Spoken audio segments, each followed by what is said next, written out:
आप सुन रहे हैं एजी एंटरटेनमेंट की धमाकेदार प्रस्तुति। ले जा निशानी हम ससुरा में, ले जा निशानी हम ससुरा में, सबका से छुपाई के लइका होई, लइका होई, लइका होई त छठियारे में बोलई ह फोनवा लगाई के, लइका होई त छठियारे में बोलई ह फोनवा लगाई के। ले जा निशानी हम ससुरा में, ले जा निशानी हम ससुरा में, सबका से छुपाई के लइका होई, लइका होई, लइका होई त छठियारे में बोलई ह फोनवा लगाई के, लइका होई त छठियारे में बोलई ह फोनवा लगाई के। आप सुन रहे हैं एजी एंटरटेनमेंट की धमाकेदार प्रस्तुति।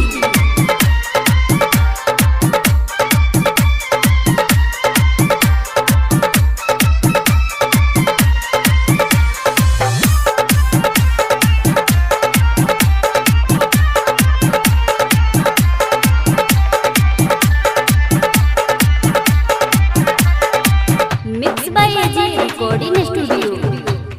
कसम बजान सुना अपना हो प्यार के, डूबे नदी हा तू नौआ यार के, न दिल से दूर जइहा हो, प्यार न भूल जइहा हो, जन पियावा के घर जाके भूल जइहा हो।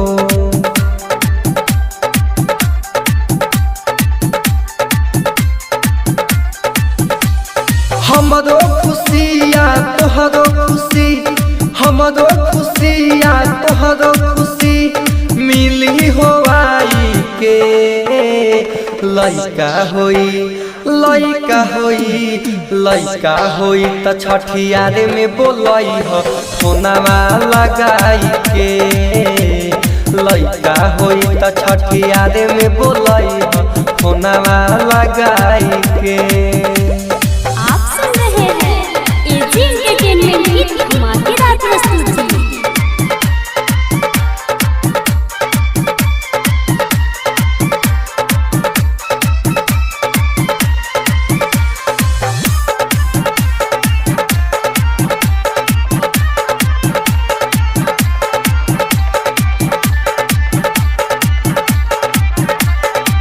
Mix by AG recording studio.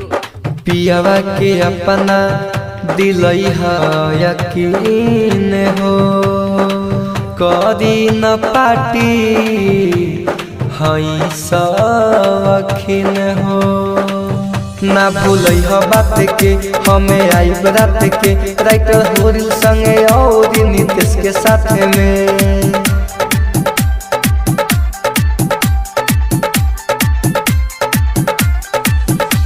Mukesh Devendra खुश होई है, मुकेश देवेंद्र खुश होई है, तोरा ससुरा में आई के लइका होई, लइका होई, लइका होई त छठियारे में बोलई ह फोनवा लगाई के, लइका होई त